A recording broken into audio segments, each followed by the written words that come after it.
Okay, welcome everybody, and I'm so happy and delighted to again talk with you, Pete Kosaboon. You are the angel encourager, right, in Alabama. So today I suggest that the topic is faith and maybe courage too, and perhaps love. Let's see. And you want to talk a little bit about uh, your take on faith, working with the angels for such a long time? Sure. So faith is a really kind of big topic, right? So I'm hoping we can fit it in this little tiny Yeah. period that we have. The way I see faith, because a lot of times people will say, I have no faith or I've lost faith, but faith is something you always have. Like I see it as like you wake up in the morning and you're given this pile of faith dollars. I like to think of them as $100 bills because that's make more fun. And you spend those faith dollars on what you place faith in because you're always putting faith in something. Sometimes people turn that over to what they would call fate, where they turn over their faith to something else. But you always have faith, and it's your choice of what you put faith into. You can have faith that you're abundant, or you can have faith that you're poor, or you can have faith that you're healthy, or you can have faith that you're sick. It's whatever you put that faith towards that draws you in. So that's really closely tied to your beliefs, which is also really closely tied to your thoughts. And the way I see it is faith is a knowing and a certainty without any evidence or very little evidence to back it up. It's just something that is innate in you. It's something that you just know to be true. And it's something that you have. It's a decision model, really. You decide what you have faith in. Now, a lot of people put their faith outside of themselves, in a religion or in a person or in a government or in a parent or in an employer. But it's really important for us to have our faith centered around ourselves because we are the only ones that we can be effective with. We are the only ones that we can work on. When we put faith outside of ourselves, the quickest way to find unhappiness in life is to put your faith outside of yourself and then have an expectation model because humans will always let you down. That's just the way we're built. You're always going to get let down by another human. So once you realize that, and you can start having faith in your own self, then you can start having a model of having your own unconditional love for your own self, and you don't need anything else to fill you in. You don't need something else or someone else or some situation to complete you. And once you are complete in yourself, everything wants to play with you. Other people, other situations, money, travel, career, whatever it is that is like your hot button, whatever it is that your bliss, you are now fun to play with instead of being not fun to play with. Because when you're needy, when you meet somebody that's needy, you instinctively run from them. Because they're going to suck you dry. Because there are people out there, you heard of like energy vampires and things of that nature.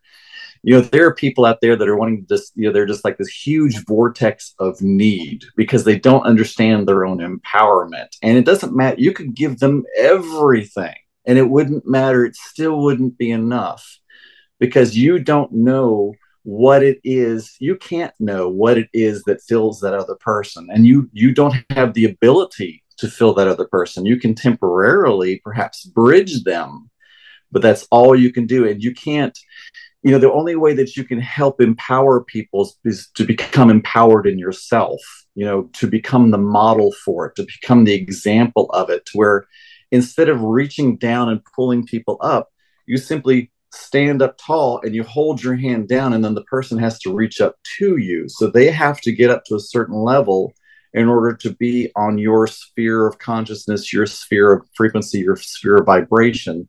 But as usually most empathic people are very codependent caretaker, so we want to bend over and we want to pull these people up. And what ends up happening is we end up being pulled down, and then we lose our balance and we fall, and then we blame that other person, and then we get into this whole expectational loop of I'm not worthy, all that stuff that starts coming up, right? Which is actually a faith and a belief model.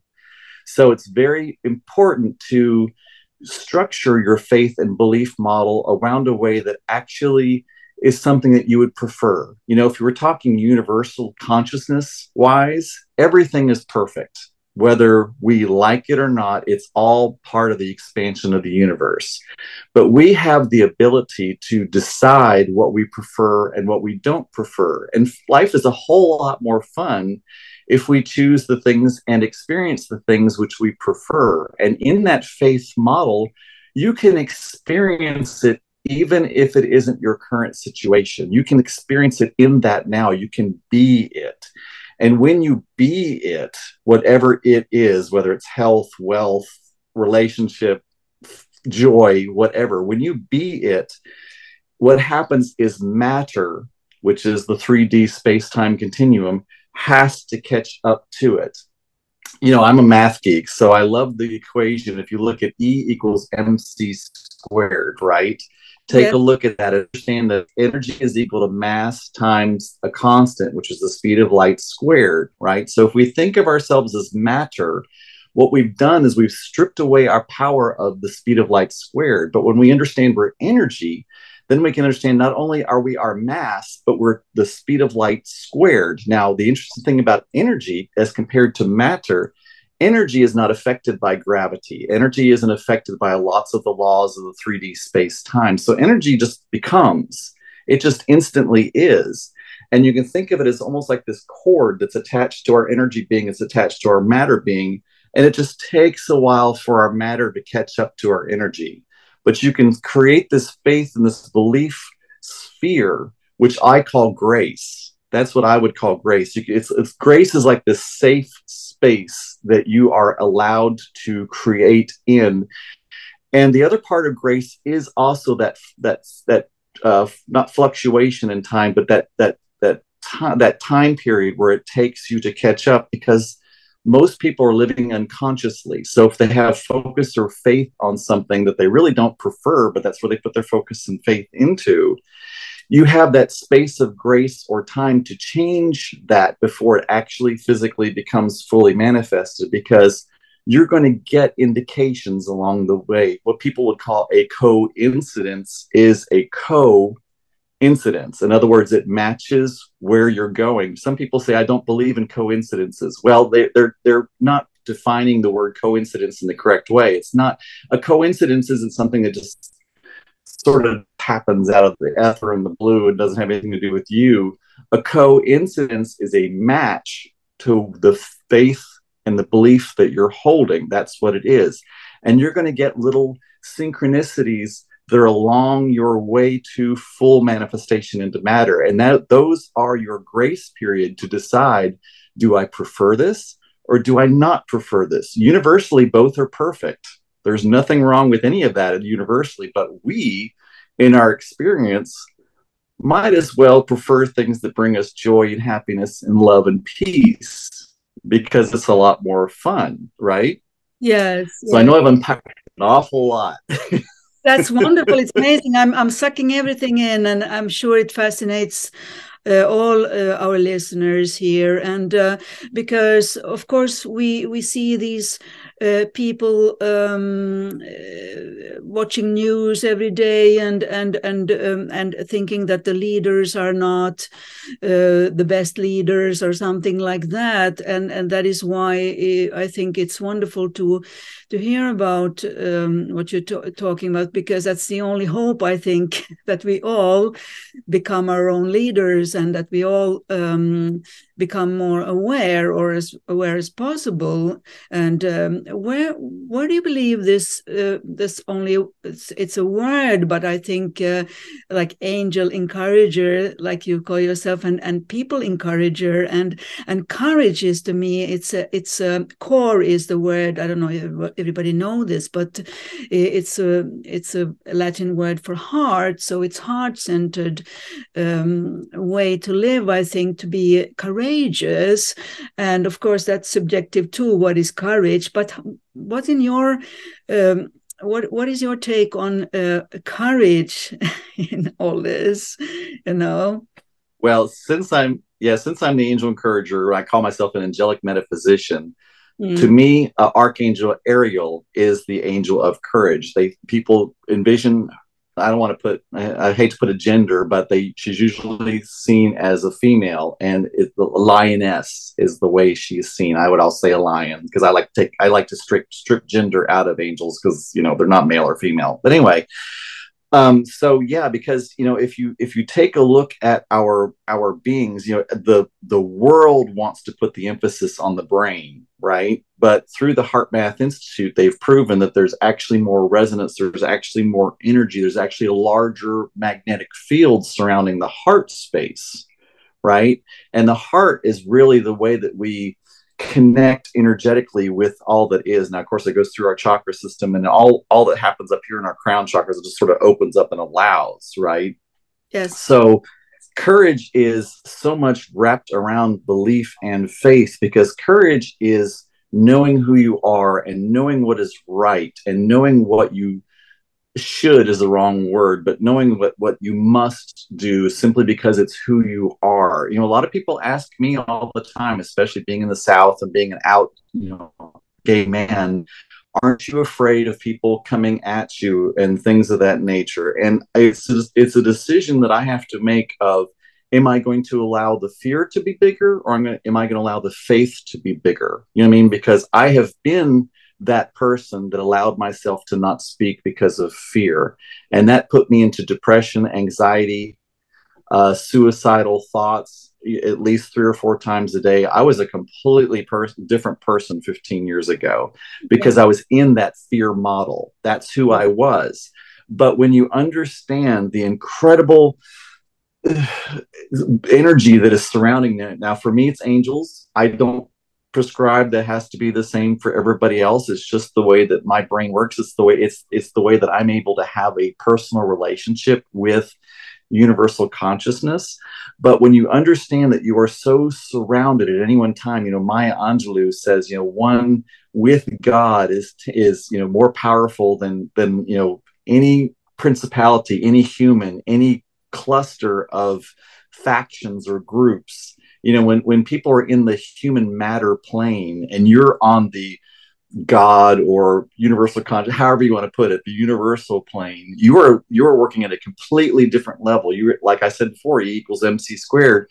You are now no longer conscripted by time, gravity, and a lot of these other things that we are held back and slowed down by in this matter form. Matter. I like to, I have this infographic that I use where it's this levels of consciousness, and the body is like ice, right? And then you get up to the mind, which is like water, and then you get up to your spirit or your soul, which is like ether or mist, yes. And then you get up into the angelic heavenly plane, which is like plasma, right? So as you go up higher in these levels of frequency, all which are available to us, you go from a space where time is no longer relevant. And even quantum physicists now are teaching us that time, space-time continuum, this 3D world that we're in, is simply a construct. It's simply a matrix. And they're now discovering shapes and things that are out there that are multidimensional, that at our level of understanding, they don't move and they don't change, but I'm sure on some multidimensional level, they also have, movement in whatever way that is. My brain is like, I don't know what movement is unless it's 3D. So it's, we're this wonderful time where we're living in like dual places, right? We're living as matter, but we're also living as energy beings once we expand ourselves. And it's so interesting for our energy self to watch our material self have feelings and emotions and thoughts, but when we're also that energy person, we also get to decide, okay, what's my next thought going to be? What's my next feeling going to be? And it's not that anything is wrong. It's simply what we prefer. So I always come back to, I don't like to make things right or wrong, because to universal, there is no right or wrong, good or bad. We're the ones that get to decide that. And I like to use the words preference or non-preference. Did I answer that? I hope. Sometimes I go in these wild tangents. Yeah, no, it's just lovely to listen to you. And I'm thinking right now about a lot of clients who come see me for Life Between Life hypnosis. It's this long and deep trance state hypnosis where it's called spiritual regression too, based on a method that Dr. Michael Newton back in the days introduced. But I meet a lot of clients lately over the last few years. They are tired of being themselves, with a lot of living with a lot of fear. Like you said, you were living in a lot of fear. And of course, we all have fear. I mean, we cannot step into the street, we would be run over. There's a normal fear, of course, but this kind of fear it's very contagious too, especially during the COVID and war and all that happens on this earth plane. There's a lot of fear. So I had a lot of sessions with clients lately where they actually, it's like angelic, really divine light comes through them while they're in this hypnotic state. It's like they relax so deeply that it can come through their energetic system, and then when I talked with them a few weeks later, they say I feel so different. Probably they were ready because they were just, I mean, I've been through it myself. It's just being tired of being so scared all the time, or living in a 3D world where, you know, like you said, you have faith outside yourself. So many people are, of course, religious and stuff like that. So it's like believing in a higher, whatever works for everybody. I mean, but what do you think? In your, I know you have, as physical beings, we are herd animals, right? So if you imagine a herd of horses, right, they can be very skittish, although they're also very fast and very strong. Yeah. But I watched a very interesting documentary one time, and it was talking about this zebra that had been attacked by an alligator, and of course it was something, or maybe it was a lion. I think it was a lion, actually. And they were watching this zebra. Just, you know, of course, they were letting whatever happen, right? But about 20 minutes later, after the attack was over, because what had happened was the other herd came in and helped this zebra to survive. About 20 minutes later, the zebra is simply out on the plains eating grass. Sure. He just sort of shook it off, right? Yeah. But we, with our brains that are so high functioning, and what we do is we take these incidents and we identify ourselves with them, right? And they become these patterns, and we become comfortable with them, and we believe, we have faith that that's who we are, you know, because you'll hear people talking about it, you know, I have arthritis, or and maybe you do experience arthritis, but you can separate yourself from that thing, right? You can make that not part of your identity. Maybe you experience it, but when you start creating it, where you create the space where that is who you are, you suffer in it, right? Sure. And so pain is natural, but suffering is a choice, right? Right. And that can be hard to say. Yes. I was just thinking of free will, and I remember in our last talk when you told me and our listeners a lot about your work with archangels, and then also the extra video you made, which is shared in the same. After our talk, and so it's really a choice in a way to and then you said I am you said something like you suggested that one would say not have faith, but I am faith, and I am archangel, or I am a certain energy, and that's a great difference, I think.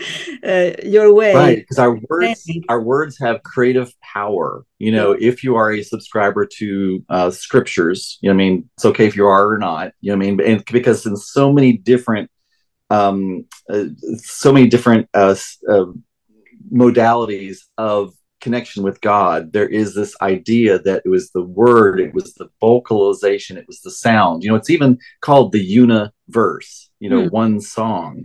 Yeah. And so it's our words that have power. And I truly believe, and I've experienced it for myself, that there are 10,000 angels at our lips waiting to hear the next words that come out of our lips, because to the universe, there is no good or bad, right or wrong.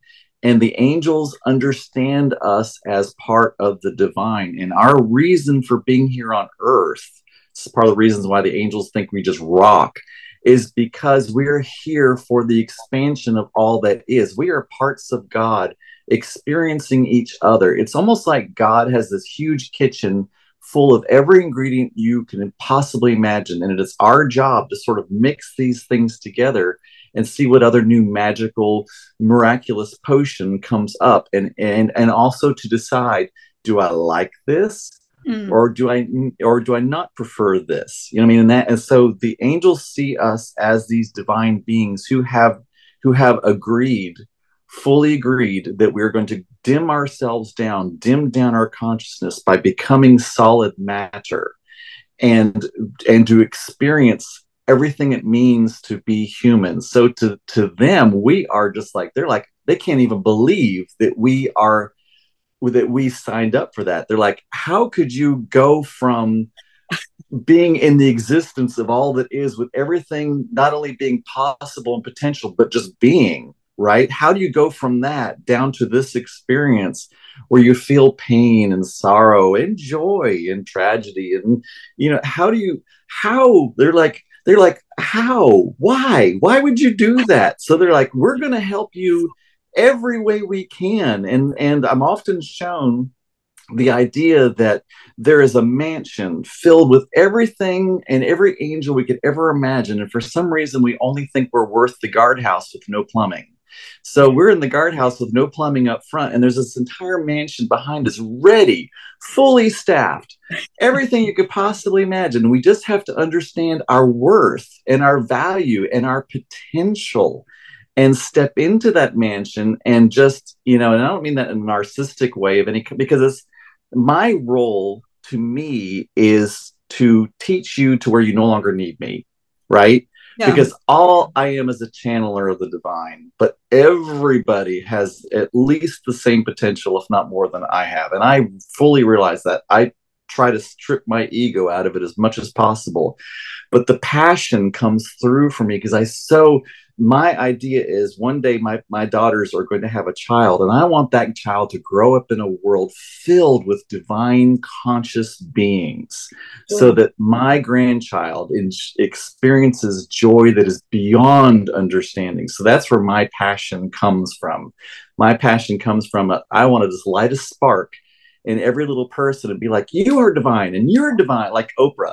Get divinity. Lovely. And you get divinity. It's lovely. Lovely. Please tell us about your Facebook group, because I was happy to be invited when we got to know each other a little bit. And tell me about the group. And I'm sure many of our listeners here would like to join. Yeah. Would you like to talk? I'm going to tell you about that, but I'm also going to tease you a little bit, because when you told me what you wanted to do, I decided to create a Udemy course on faith, and I'm going to offer it to your audience for free. Once it's completed, it's going to take a few more days for me to complete it, but It's on faith, grace, belief, and thought, and it's all based around your idea. So you were my inspiration. Yay. Thank you, Rita. You're my inspiration. Yeah, but this is an example of synchronicity and whatever we would call it, because I was so, as I said in the last video when we were talking about angels, that I just happened, on internet there's everything, and I was searching for something about Archangel Nathaniel, because I'd never heard the name. I've heard of many archangels, and so I was just so excited. And then I saw you there, and I thought it was so fascinating the way you were talking so naturally to me. Of course, you're American, so you're better in speaking English than I am, but still, I think you sometimes, to me, it's I feel when you speak, it's not what you read, but it's your own experience. To me, that is the most authentic, that someone is speaking from their own experience. So please, we have about 10 minutes left now for our talk. Maybe we'll talk another time because it's so fun. But how do people join your Facebook group? And I'll put the information, of course, below in this YouTube video that we will share. Both of you and I will share it, of course. But please talk more about this Facebook group, because I find it very exciting. How do they do? You're so precious, Rita. Thank you so much for the opportunity. So it's actually, I had a group a number of years ago, but it's almost like I was like oil in the ground and I wasn't quite cooked yet. Like things were coming through me, but I almost wasn't able to embody them. So I had started this group called Boost Your Brilliance many, many moons ago, probably 10 years ago. And I've resurrected it. It's now called Divine Angelic Manifestors.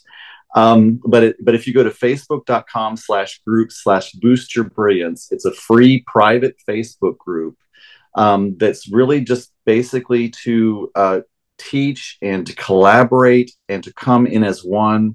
I try to do a live every week. I'm also constantly throwing in teachings, things that I've created for like YouTube or even for like my Eugenie courses. I usually go ahead and share them there first. So it's a way for us just to come together as one and have this like single consciousness, because it's really interesting when you think about consciousness, like each one of us has our own, but then when we come together, we have like this universal consciousness. And then if you get more and more people together, it's like more eyes of God refracted in different ways, seeing different aspects of it. So it gets super, super exciting. I do offer some things in there, more like one-on-one experiences, that I do offer from time to time. That is not you don't necessarily have to do it. But my first goal for the group is, we're currently, I think, at 66. I want to get to 100. That's my first goal, my first like next intention. And my to be perfectly honest about it, my kind of super intention is to be able to go full time into my angelic coaching work. And once that's available and I'm no longer spending the hours that I am in my job, which I love my job, great place. But once I'm able to give more time to meditating and creating and just being and working with people, it's just going to explode. So those are, I'm very upfront about my intentions and my goals, right? Yes. I think that's why I was attracted. I mean, we attract people more and more, I think, these days, if you have a clear intention and love for something and authentic passion. I think, it doesn't matter where in the world. I mean, you live in Alabama, I live in the countryside outside Stockholm, and many of my clients and those who probably listen to this will spread this video too. And so I'm delighted again, and I think our time is soon up. So is there anything more? We have a few minutes you would like to share, because as you said in the beginning, it's a vast topic. So well, they're coming through, like I'm getting frisson on my shoulder. They want everyone to comprehend, or at least get a taste of, how important you are. Each one of us is a specific energy signature, a unique energy signature on the universe of the multiverse. And without your string of frequency, everything would collapse. So you are necessary. You are a part of it. You are a part of the divine. That's who you are. You are so vastly important. And the only reason you don't know that is because you haven't opened your eyes to it. They're screaming in your ears. They're shooting light rays into your eyes. They're doing everything they can to say, we love you, and you are so important, and you are so impactful. You know what I mean? That's great. That's what a lot of people experience in my sessions too, or not my session, their session with me, that they all of a sudden realize that they've been there all along, and because many feel so lonely and so somehow scared to come out as a soul. I call it to come out as a soul, actually. matter gender or whatever, but to really my second book is called My Soul is a Diamond, Let My True Light Shine, and I wrote it not to be in any way blowing my horn, quite the opposite, but to tell everybody that if you come out, you will be seen by others, just like you and I met like this from different parts of the world. So I think we surely with this video will reach out to many, and thank you so much. I think that's enough for today. It's a lot of energy. I can feel it too in my whole body. I get very enthusiastic. So we'll share all the information again, how to join your Facebook group, right? And whatever information you have. And fascinating with the faith. I'm going to join, of course, and I wish everybody to join whatever you create, and not everything, of course, but what suits me. Okay, so. Bye for now. It's Christmas Eve. It's Christmas Eve, and I think I'm going to share this for New Year's Eve or something like that. Yes. Yay. Okay. So namaste. Namaste.